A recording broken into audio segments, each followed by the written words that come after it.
నీకు సాయం కావాలా? నేను సాయం కోసం ఎదురు చూడడం లేదు. అసలు నువ్వు ఎందుకు నా పడవలోకి వచ్చావు? మనం చేపల వేటకెళ్దాం. ఈ పగటి సమయంలో ఇందులో ఏ చేపలో ఉండదు.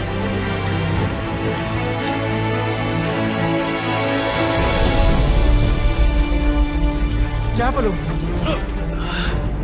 అసలు ఇది ఎలా సాధ్యం? నువ్వు నాతో వచ్చి మనం ఏం చేయబోతున్నాం? లోకాన్ని మార్చబోతున్నా. నీ పాపము క్షమించబడినది కుమారుడు. ఇది దైవ దూషణము. ఏది సులభమో నీవే చెప్పు. ఇతని పాపములు క్షమించబడ్డాయనడమా, పైకి లెమ్ము, నడువుము అనడమా? నేను ఒక యువ ప్రవక్త గురించి విన్నాను. అతను నజరేత్తుకు చెందిన యేసు అట. అద్భుతాలు చేస్తున్నాడట. అందరూ చేస్తారు. హృదయ శుద్ధి గల వారు ధన్యులు, వారు దేవుని చూచెదరు. మీరు ప్రార్థించండి, మీ ప్రార్థన ఆయన ఆలకించును. అతని కోసం 5,000 మంది వచ్చారు. వాళ్ళు మెస్సయ్య అని ఎలుగెత్తారు.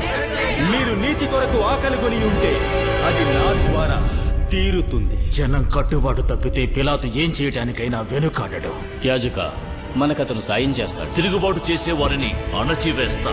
రోమనుల నుండి మమ్మల్ని కాపాడు ప్రభువా. ఆ వ్యక్తిలో అసాధారణమైనది ఏదో ఉంది. మనం చాలా తెలివిగా జాగ్రత్తగా వ్యవహరించాలి. ఇతను నిజంగా దేవుని కుమారుడే అయితే పేతురు, రమ్ము. నాకు మరణం ఆసన్నమైంది. కుట్రతో నన్ను నా శత్రువులకు అప్పగించనున్నారు.